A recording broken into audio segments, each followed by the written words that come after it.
요한일서 원어강의 사랑아 내 사랑아 어디 있니 16번째 시간을 시작하도록 하겠습니다. 오늘은 사랑의 계명을 우리에게 말씀하고 계시는 요한일서 4장 19절과 21절의 말씀입니다. 우리 함께 읽겠습니다. 우리들이 그를 사랑하는 것은 그가 먼저 우리를 사랑하셨기 때문이라. 누구든지 하나님을 사랑한다고 말하면서 그의 형제를 미워한다면 그는 거짓말장이다. 볼 수 있는 그 형제를 사랑치 아니하는 자가 볼 수 없는 하나님을 어떻게 사랑할 수 있겠느냐. 우리가 이 계명을 그로부터 받았나니 하나님을 사랑하는 자는 또한 그 형제를 사랑할지니라. 아멘. 우리가 사랑함 그가 먼저 우리를 사랑하셨기 때문이다. 이렇게 말합니다. 헤메이스 아가포멘 호티 아우토스 프로토스 에가페센 헤마스 호티 뭐뭐 때문이다. 우리를 먼저 사랑하셨기 때문이다. 프로토스 먼저 아우토치니 에가페스 헤마스 우리를 사랑하셨기 때문이다. 하나님의 계명은 순서가 있습니다. 먼저는 하나님을 사랑하는 것이요, 다음이 자기 이웃을 내 몸과 같이 사랑하는 것입니다. 신자 이웃사랑, 형제 사랑은 하나님의 사랑을 받아 그 사랑이 충만하게 자기를 채운 후에 이루어지는 것입니다. 인간의 노력이나 인도주의적 값싼 동정으로 나타나는 사랑이 아닙니다. 그렇다면 무엇을 어떻게 하는 것이 하나님을 사랑하는 것인가? 라는 의문이 생깁니다. 눈에 보이는 형제 사랑이 곧 하나님을 사랑하는 것입니다. 이때 형제란 주 안에서 연합된 신자를 가리키는 것입니다. 구체적으로 말하면 하나님을 사랑한다는 것은 주의 몸된 교회를 사랑하는 것, 곧 성도들 간의 사랑의 공동체를 이루는 것입니다. 하나님의 사랑을 체험한 자는 또한 하나님을 사랑하고 동일한 사랑으로 나아진 형제 그리스도인을 사랑한다는 것입니다. 20절에 누구든지 하나님을 사랑하노라 하고 에안티스 에이페 호티 아가포 애안 가정법이 쓰였는데 발생할 수 있는 가능성을 나타낼 때 쓰는 접수사입니다. 하나님을 사랑한다고 고백하는 자는 반드시 공동체 내 형제 사랑으로 나타난다는 주장은 본서에서 계속해서 반복해서 나타나는 주제입니다. 그러나 그런 형제를 사랑하지 않고 미워하면 그것은 곧 그 형제를 살인하는 것이라고 말하고 있습니다. 하나님을 사랑한다고 하면서 형제를 미워하는 자들은 당시의 영주주의의 영향을 받은 교우들로 보입니다. 이들은 하나님의 초월적인 사랑에 대해 허풍을 떨면서 정작 눈에 보이는 다른 형제 이웃들에 대한 현실적인 사랑의 실천에는 인색했던 자들이었습니다. 하나님을 사랑한다고 하면서 형제를 미워하면 거짓말하는 자라고 합니다. 이 거짓말하는 자들이 둘째 유황불못 사망으로 들어갈 자들인 것으로 성경은 요한계시록 21장 8절과 27절에 분명히 말씀하고 있습니다. 8절 읽어보겠습니다. 그러나 두려워하는 자들과 믿지 아니한 자들과 흉악한 자들과 살인자들과 행음자들과 술객들과 우상 숭배자들과 모든 거짓말하는 자들은 불과 유황으로 타는 못에 참여하리니 이것이 둘째 사망이라. 이 구절은 도덕적 범죄자들에 대해서 해당하는 말씀이 아닙니다. 그래서 한번 살펴보도록 하겠습니다. 두려워하는 자들, 가장 먼저 나오는 것이 두려워하는 자들이 둘째 사망, 불과 유황으로 타는 못에 참여한다고 말하는데, 이 두려워하는 자들, 이것은 네일로스라는 헬라어를 사용했습니다. 이것은 믿음 없는 이런 말입니다. 우리 번역으로는 두렵다 해서 뭔가 마음으로 떨리는 것을 얘기하지만 이것은 믿음 없는 이란 말입니다. 네일로스란 요한일서 4장 15절과 19절에서 말한 것 같이 하나님과 하나 되어 동거하지 않는 상태가 않는 불신 상태를 말할 때 네일로스라고 합니다. 이것을 다만 두려워하는 자 이렇게 번역하다 보니까 본뜻을 이해하기가 어려워지고 말았습니다. 박해 아래 넘겨진 배교한 비겁한 기독교인들을 가리키고 있습니다. 예수님은 제자들에게 어찌하여 무서워하느냐고 물으셨습니다. 이것은 믿음이 없음과 일맥상통하게 나타나고 있죠. 마가복음 4장 40절입니다. 이에 제자들에게 이르시되 어찌하여 이렇게 무서워하느냐 두려워하느냐 너희가 어찌 믿음이 없느냐 하시고, 믿음 없음과 무서움과 두려움을 주님은 동일하게 말씀하셨습니다. 또한 흉악한 자들, 부텔로스라는 말은 소름 끼칠 정도로 싫어하다 이런 말입니다. 혐오를 야기시키다를 의미하며 종종 부적절하고 파렴치한 태도를 나타내는데 사용되었습니다. 흉악한 자들로 번역된 헬라어 물텔루스는 특별한 제목으로 정의할 수 없으며 일반적인 것을 나타내며 모든 종류의 제목을 다 적용시킬 수 있는 단어가 바로 부텔루스입니다. 특별히 어떤 개념을 적용시키는 곤란한 아마도 이방 종교들로 더럽혀진 자들을 의미한다고 생각합니다. 특히 이 단어는 우상 숭배에 대해서 로마서 2장 20절에 쓰였던 단어입니다. 또한 살인자입니다. 이거는 포니우스, 상습범적인 적어도 의도적인 살인을 얘기할 때 포니우스 살인자라는 말을 쓴 것입니다. 형제를 미워하여 죽인 가인 같은 사람을 가리켜 요한이 강조한 악한 자, 이 말은 하나님이 없는 자를 의미합니다. 그 다음에 행음자입니다.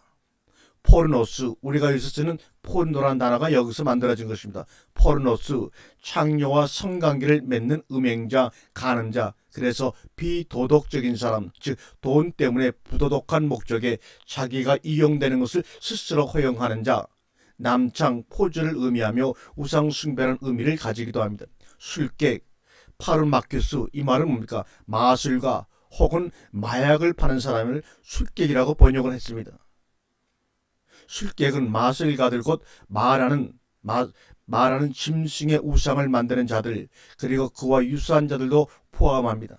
우리는 종종 심지어 자신들을 그리스도인이라고 부르는 자들 중에도 행운을 얻기 위하여 부적이나 혹은 그 같은 것들을 지니고 있는 자들을 종종 볼 때가 있습니다. 이들이 바로 술객입니다. 이런 것들을 만들어주고 마술적, 신비적 치료수단으로 약을 조제하여 사용하는 자들을 봅니다. 우리는 이런 마법사들을 용납해서는 절대로 안 됩니다. 요즘은 마술사 세미나도 있고 체면술을 가르치는 기독교 단체도 있다고 하는데 참으로 위험하기 짝이 없는 짓입니다.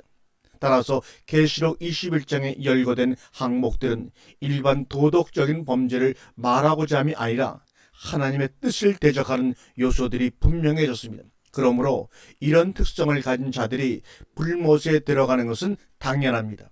영이 하나님께 속하지 않은 자들은 하나님의 속성이 없기 때문에 자기를 희생하는 사랑의 능력을 가질 수 없습니다.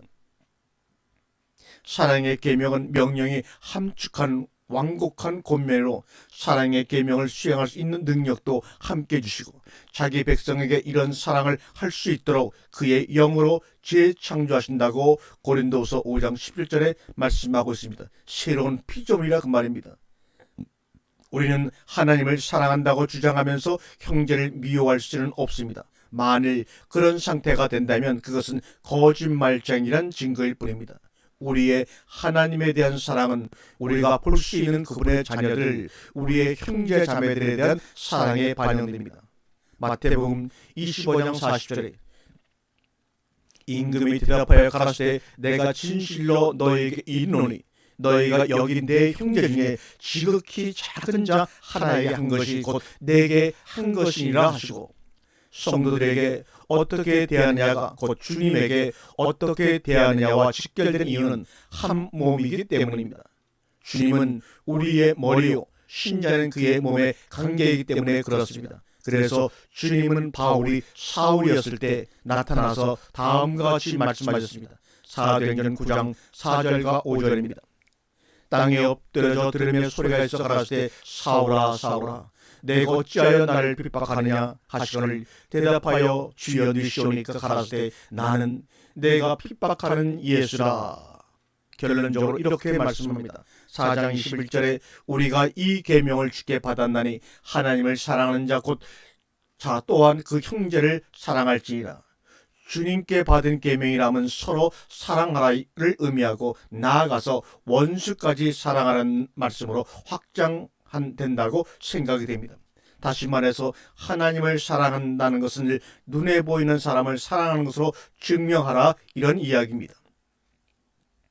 두 번째는 세상에 대한 승리입니다. 그것이 바로 5장 1절과 11절까지 기록된 하나님의 말씀의 이해입니다. 요한일서는 헬라 문화의 형식이 아니라 히브리인의 사고방식으로 기록한 성경이라고 했습니다. 그래서 본서에는 마지막에 인사나 축도라는 것이 없습니다. 첫 번째, 신자의 순종을 통하여 사랑을 증명하는 것입니다. 5장 1절입니다. 예수께서 그리스도이심을 믿는 자마다 하나님께로서 난 자니 또한 내신 이를 사랑하는 자마다 그에게 난 자를 사랑하느니라. 파스 호 피스토 믿는 사람마다 호티 예수스 에스틴 호 크리스토스 에크투 데우 게겐네타이 카이파소 아가페 아가폰 톤 게네산타 아가파 카이톤 게겐네메논 엑스 아우투. 예수는 그리스도시다라는 가르침은 초대교회의 핵심 메시지입니다. 그런데 이를 부인하고 거절하는 자는 당연히 이단이요 거짓말장애인 것입니다. 이런 이단들이 그 당시에 많았다는 것입니다. 사도행전 5장 42절에 저희가 날마다 성전에 있든지 집에 가 있든지 예수는 그리스도라 가르치기와 전도하기를 쉬지 아니하니라고 분명히 성경에 말씀하고 있는데도 불구하고 말입니다.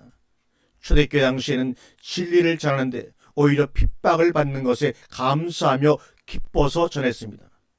정말 살아있는 신앙이었습니다. 목숨을 걸고 핍박과 매를 맞아가면서까지 전하고 지키고자 했던 것이 바로 이 진리, 예수는 그리스도라는 것이었습니다. 그런데 그 진리를 뒤집는 주장이나 가르침이 있다면 그것은 저주를 받아야 할 가르침이요 주장이었던 것입니다.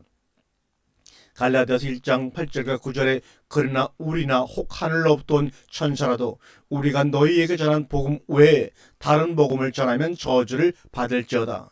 우리가 전에 말하였거니와 내가 지금 다시 말하노니 만일 누구든지 너희의 받은 것 외에 다른 복음을 전하면 저주를 받을지어다. 예수를 믿는 자 곧 주를 영접하는 자가 하나님께로서 난 자라고 했습니다. 주를 믿는다, 주를 영접한다는 것은 곧 말씀을 영접하는 것인데 어떤 말씀을 영접하는가 하면 예수가 메시아이심을, 예수가 그리스도이심을 믿고 영접하는 것을 말합니다. 이 진리를 거부하거나 다른 복음이라고 하면서 전하는 자는 그 어느 누구라도 저주를 받으라는 것입니다. 강력하게 지금 말하고 있는 것입니다. 이것은 중상한 성품에 대한 시험입니다. 이 서신에서 말하고 있는 핵심은 완전한 사랑과 불완전한 사랑의 대조가 아니라 사랑과 미움의 대조입니다. 따라서 우리가 거듭난 자라는 것을 증명하기 위해 완전한 사랑을 추구하거나 보이려고 스트레스 받을 필요까지는 없습니다. 완전하지는 않지만 분명히 다른 신자를 사랑하는 마음이 있다는 것이 중요합니다. 나아가서 원수까지도 불쌍히 여기는 마음이 있다는 것이 너무 중요하다는 것입니다. 하나님께로 난 자, 에크투 데우 게네네타이라는 표현에서 에크는 그런적인 원인을 나타내어 소속이 어디인가를 확실하게 나타내주는 전치사입니다. 난자 게게넨타이 난 이로써 완료 수행태로 쓰였는데 나아진 자 이름 하나님께로 나아진 자는 의미입니다. 따라서 이것은 자연적인 출생이 아닌 하나님에 의해서 주도된 출생을 의미하고 있는 것입니다. 이렇게 하나님에 의해 출생된 자들은 성령으로 말미암아 예수에 대해 알기를 예수는 그리스도이시며 하나님의 아들이시며 육체로 이 땅에 오셨으며 그의 죽음과 부활이 실제적이라는 사실 등을 모두 믿게 됩니다. 따라서 신자에게 주어진 믿음은 원인이 아니라 결과이며 새로운 탄생에 의해 이런 신앙 고백을 할 수 있는 것으로 나타납니다. 믿음과 사랑의 관계에 대해서 성경은 다음과 같이 말하고 있습니다. 데살로니가전서 1장 3절입니다. 너희의 믿음의 역사와 사랑의 수고와 우리 주 예수 그리스도에 대한 소망의 인내를 우리 하나님 아버지 앞에서 쉬지 않고 기억함이니. 골로새 1장 4절과 5절입니다. 이는 그리스도 예수 안에 너희의 믿음과 모든 성도에 대한 사랑을 드리며 너희를 위하여 하늘에 쌓아둔 소망을 인함이니 곧 너희가 전에 복음의 진리의 말씀을 들은 것이라. 거듭난 신자에게는 믿음의 역사가 나타나는데 그것은 예수가 그리스도라는 믿음의 근거한 터 위에서 지속적으로 주와 함께 살게 하심을 알고 살아가는 것이며 또한 믿음의 사랑의 수고를 위하여 지속적으로 헌신해야 함을 가리키고 있습니다. 데살로니가전서 5장 10절입니다. 예수께서 우리를 위하여 죽으사 우리로 하여금 깨든지 자든지 자기와 함께 살게 하려 하셨느니라고 말합니다. 자기와 함께 살게 하려 하셨느니라. 그것이 바로 예수가 우리를 위하여 죽으신 이유입니다.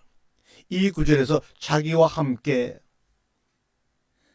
아마신 아우토라고 번역된 문에서 아마라고는 부사가 쓰였는데 이것은 같은 시간에 그러나 친밀한 교제를 나타내는 전치사하고는 부사로서 자유롭게 사용됩니다. 그에 비해 전치사 she는 결합을 의미하는 전치사로서 영어 with로 함께하는 의미를 입니다. 같은 시간에 함께 이런 말입니다.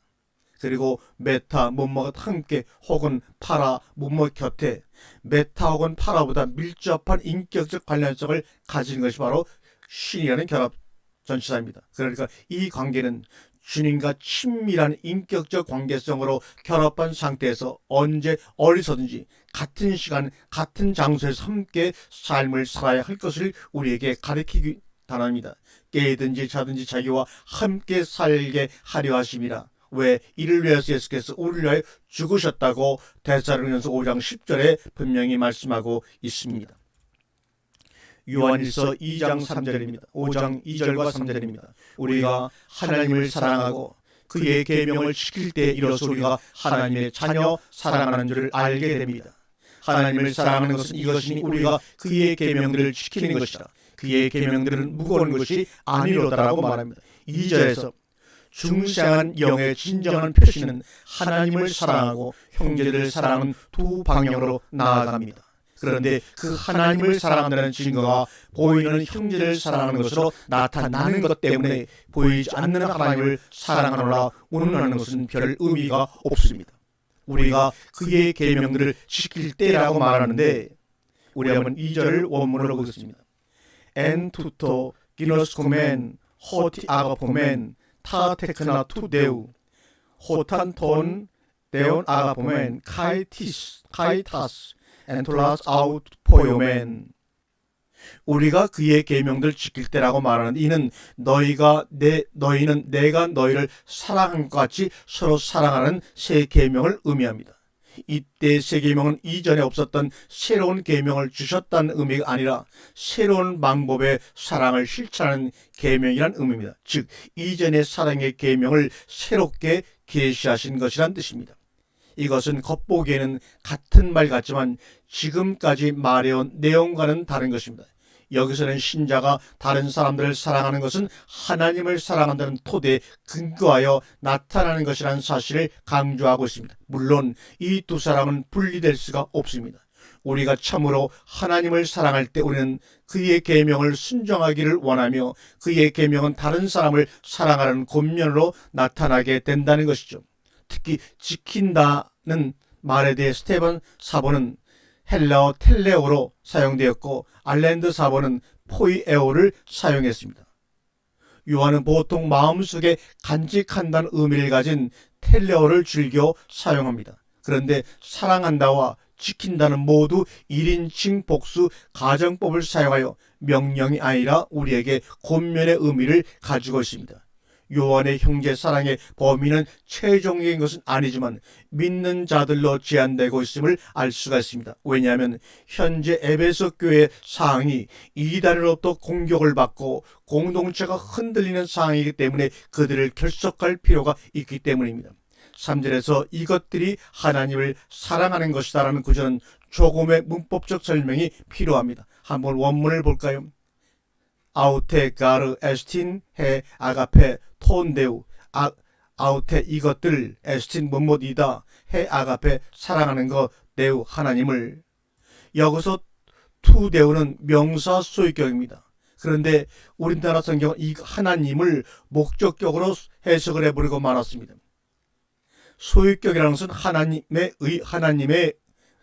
의이 아니라 하나님의 의라는 뜻을 써야 됩니다. 왜 그런가? 이것이 바로 목적격 소유격이라는 것입니다. 목적격 소유격이라고 하면 동작의 명사, 동작의 명사가 함축하고 있는 그 동작을 받는 자를 지적함으로써 동작의 명사를 수식하는 것입니다. 따라서 여기서 사랑해 아가페가 동작 명사입니다. 그래서 문장 원래대로 해석을 하면 하나님의 사랑이라고 해석해야 될 것 같으나 하나님을 사랑하는 것으로 해석해야 맞습니다. 이것은 문법적으로 설명하고 해석해야 하는 것뿐만 아니라 다른 성경과의 일치를 통해서도 증명이 됩니다. 요한복음 14장 15절입니다. 너희가 나를 사랑하면 나의 계명을 지키라. 에안, 아가파테, 메, 타스, 엔토라스, 타스, 에마스, 텔레세테. 주를 사랑한다면 그의 계명을 지키는 것으로 나타나야 한다는 것입니다. 이 구절에서는 스데반 사본을 지키리라, 텔레세테가 문법적으로 문제가 있다고 여겨집니다. 동사 직설법 과거 능능태로 쓰여 문법적으로 맞지 않습니다. 오히려 알랜드 사본이 동사 직설법 미래 능능태로 쓰여 문법적으로는 올바르게 고쳐졌다고 생각됩니다. 따라서 문법적으로 모든 것을 해석하고 올바른 의미를 찾는다고 생각하면 우리는 오류가 있습니다. 그러면 너무나 문법에 치우칠 필요는 없습니다. 다만 문법적인 것은 외국인이 성경을 해석하는 과정에서 작은 도움이 될 뿐입니다. 그러므로 지나치게 문법에 매이거나 치우치면 오히려 우를 범하기 쉬우므로 문법을 이용하되 매이지 않는 지혜가 필요하다고 할 것입니다. 하나님을 사랑하는 것은 그의 계명들을 지키는 것이라고 하면서 아울러 그의 계명은 짐스러운 것이 아니라고 합니다. 그 의미가 무엇입니까? 우리가 삶에서 현실적으로 느끼는 계명에 대한 순종은 사실 굉장한 부담감과 짐스럽게 여겨지는 것이 사실입니다. 그런데 무거운 것이 아니라니요. 마태복음 11장 28절과 30절에 분명히 말합니다. 수고하고 무거운 짐진 자들아 다 내게로 오라. 내가 너희를 쉬게 하리라. 나는 마음이 온유하고 겸손하니 나의 멍에를 메고 내게 배우라. 그러면 너희 마음이 쉼을 얻으리니 이는 내 멍에는 쉽고 내 짐은 가벼우니라 하시니라. 왜 그분의 짐과 멍에가 가볍고 쉽다고 하셨을까요? 서기관과 바리새인의 까다로운 규정들을 감당하기에 너무 힘이 들고 어려웠으나 예수님께서 오셔서 가르치시고 지키라고 요구하신 명예는 가혹한 것이 아니라 오히려 가볍다고 누가복음 11장 46절에도 동일하게 말씀합니다. 왜냐하면 그분이 성령을 보내시고 또 친히 오셔서 함께 하실 것이기 때문입니다. 참으로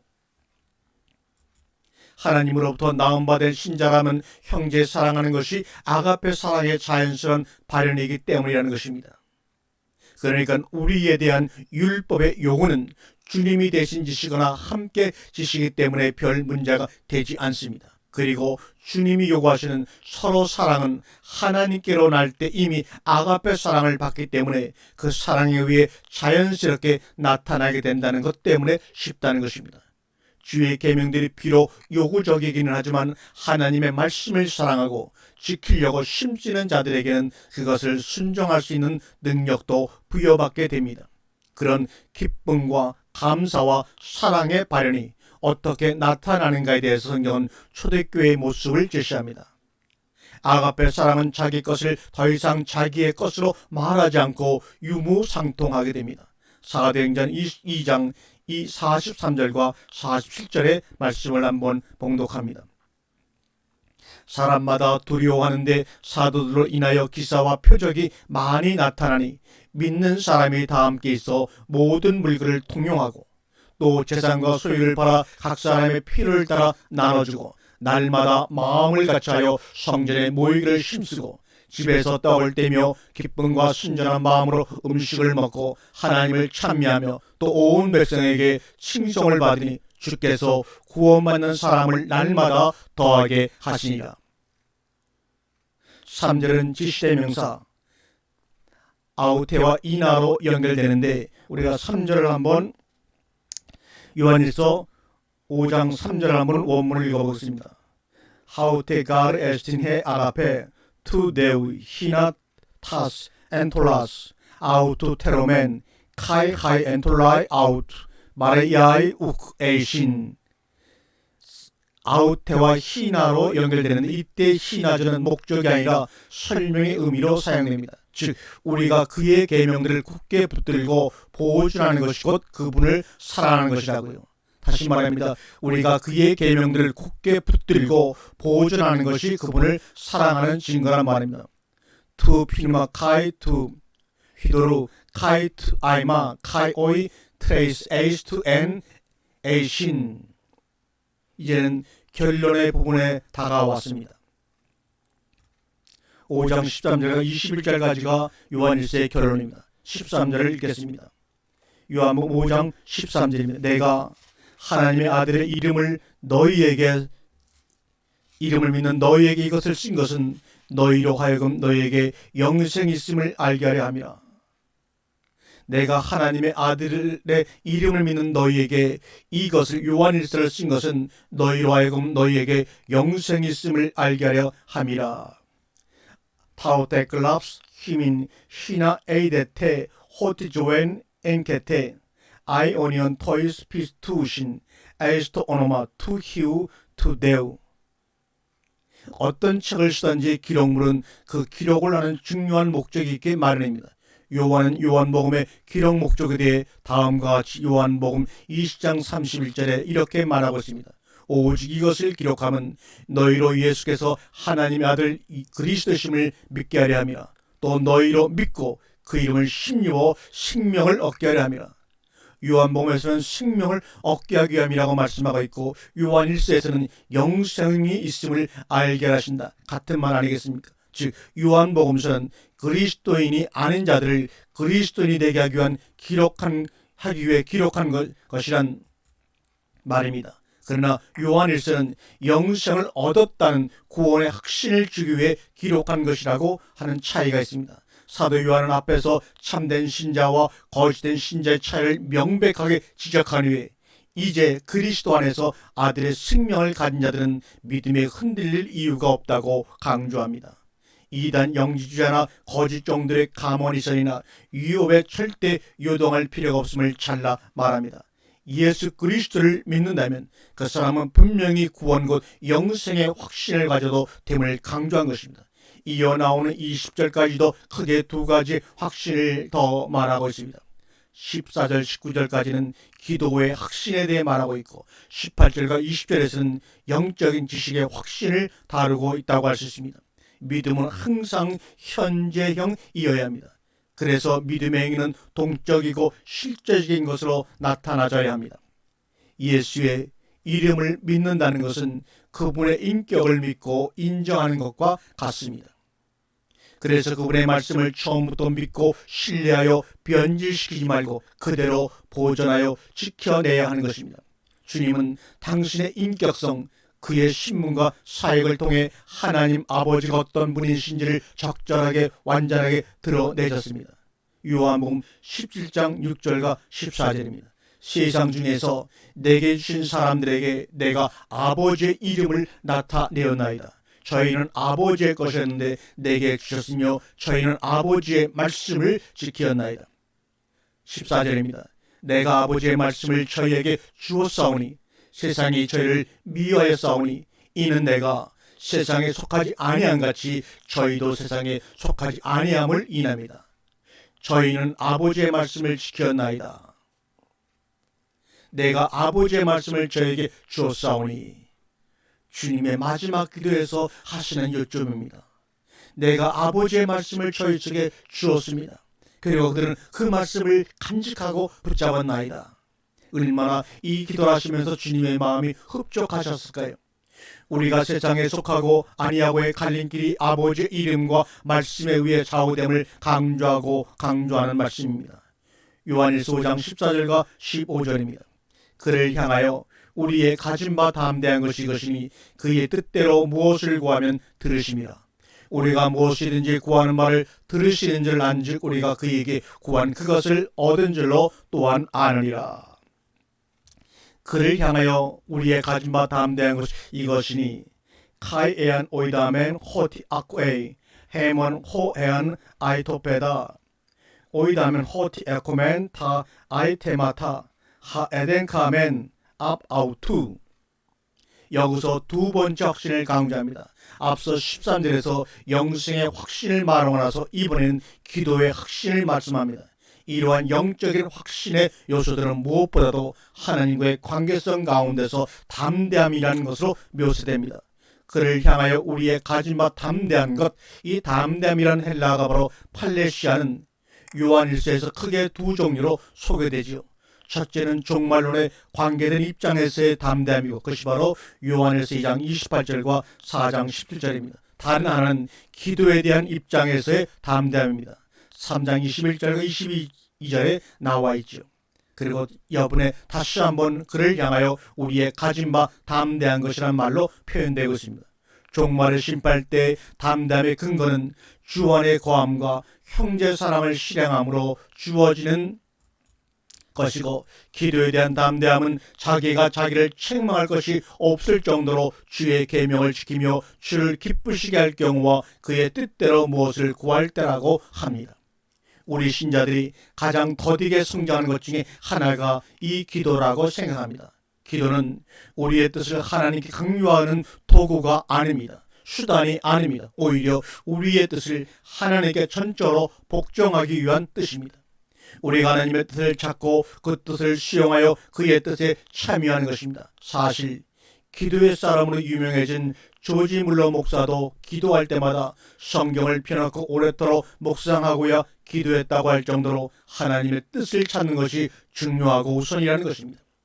하나님의 말씀에 순종하지 않고 인도도 받지 않으려고 하면서 그분의 이름으로 구할 수 없지는 않겠습니까? 만약 그래고도 응답이 되었다면 그것은 하나님의 응답이 아닙니다. 기도에서 우리가 담대해질 수 있는 것은 우리에게 영생이 있다는 확신의 자연스러운 결과입니다. 영생의 확신이 있다면 그 다음 하나님의 뜻대로 무엇을 구하면 됩니다. 그러나 하나님의 뜻이 무엇인지 우리가 어떻게 다 알 수가 있을까요? 성경은 바로 그러한 고민에 대한 답을 우리에게 제시해 주십니다. 하나님의 뜻에 대한 원리와 방향에 대해 확실하게 밝혀주십니다. 다만 인간이 그것을 순종하기 어려워하고 부정하기 때문에 가려지고 외면되는 것일 뿐입니다. 따라서 하나님의 뜻을 진정 찾기를 원한다면 우리의 영적인 성숙과 분별이 요구됨을 알고 믿음의 다른 박질에 전념해야 할 것입니다. 요한복음 15장 7절입니다. 너희가 내 안에 거하고 내 말이 너희 안에 거하면 무엇인지 원하는 대로 구하라. 그리하면 다 이루리라. 15절과 16절입니다. 이제부터는 너희를 종이라 하지 아니하리니 종은 주인이 하는 것을 알지 못함이라. 너희를 친구라 하였느니 내가 내 아버지께 드리는 것을 다 너희에게 알게 하였습니다. 너희가 나를 택한 것이 아니요 내가 너희를 택하여 세웠나니 이는 너희로 가서 과실을 맺게 하고 또 너희 과실이 항상 있게 하여 내 이름으로 아버지께 무엇을 구하든지 다 받게 하려 함이라. 기도는 하나님으로 하여금 우리의 관점에서 사물을 보시게 하는 시도가 아니라 우리가 하나님의 관점에서 사물을 보려는 시도로 반드시 이해되어야 합니다. 우리가 성숙해지는 정도에 따라 하나님의 뜻을 구할 때 우리가 원하는 것이 무엇인지를 묻는 것이 아니라 하나님이 원하시는 것이 무엇인지를 묻게 됩니다. 그럴 때 아버지와 우리와의 사이에 아무런 간격이나 의심과 불안이 없이 일치되어 하나님의 뜻이 이루어지기 때문에 100% 응답이 되는 것입니다. 누가복음 22장 40절에 주님의 기도입니다. 가라사대 아버지여 만일 아버지의 뜻이거늘 이 잔을 내게서 옮기시옵소서. 그러나 내 원대로 마옵시고 아버지의 원대로 되기를 원하시나이다 하시니 당장 죽음을 목전에 두고도 예수님의 기도가 아버지의 뜻을 찾는 것입니다. 아버지의 뜻대로 내가 되기를 원한다고 하는 이 기도가 바로 우리에게 원하시는 아버지의 기도의 전형이 아니고 무엇이겠습니까? 기도의 능력은 우리의 의지를 하나님께 올려드리는 것이지 그분의 의지를 우리에게로 끌어내리려는 것이 아닙니다. 따라서 우리가 무엇이든지 하나님의 뜻을 따라 구할 때 즉시 즉각적으로 나타나지 않는다고 할지라도 그분은 항상 우리의 기도를 들으심을 확신하는 것입니다. 우리가 구한 것이 응답되는 조건들에 대해서는 우리가 예수 안에 거하고 그분의 말씀이 우리 안에 거하시며 우리의 행위가 그분을 기쁘시게 하는 것이 되어질 때 가능함을 명심하고 기도에도 성숙해질 필요가 있음을 알아야 할 것입니다. 복음서에서의 기도 응답에 대한 병행 구절을 몇 개 봉독하며 참고하시길 바랍니다. 마가복음 11장 24절입니다. 그러므로 내가 너희에게 말하노니 무엇이든지 기도하고 구하는 것은 받은 줄로 믿으라. 그리하면 너희에게 그대로 되리라. 마태복음 21장 22절입니다. 너희가 기도할 때 무엇인지 믿고 구하는 것은 다 받으리라 하시니라. 마태복음 18장 19절과 20절입니다. 진실로 다시 너희에게 이르노니 너희 중에 두 사람이 땅에 삽심하여 무엇인지 구하면 하늘에 계신 내 아버지께서 저희를 위하여 이루게 하시리라. 두세 사람이 내 이름으로 모인 곳에는 나도 그들 중에 있느니라. 우리가 여기까지만 보면 무조건 원하는 대로 무엇인지 구하기만 하면 다 응답하시겠다고 하시는 것 같으나 구하는 내용에 따라 달라짐을 알아야 합니다. 자기가 원하는 무엇이든지 가리라 하나님의 뜻 안에서 무엇이든지 이미 드러난다는 말입니다. 그것이 바로 야고보서 4장 2절과 3절입니다. 너희가 욕심을 내어도 얻지 못하고 살인하며 시기하여도 능히 취하지 못하나니 너희가 다투고 싸우는도다. 너희가 얻지 못하면 구하지 아니하며 구하여도 받지 못하면 정욕으로 쓰려고 잘못 구함이라고 말합니다. 잘못 구하여 응답받지 못하는 기도가 있음을 우리는 알아야 합니다. 우리가 다음 시간엔 계속해서 요한일서 5장 16절과 17절의 말씀을 가지고 주시는 마지막 은혜를 나누도록 하겠습니다. 할렐루야.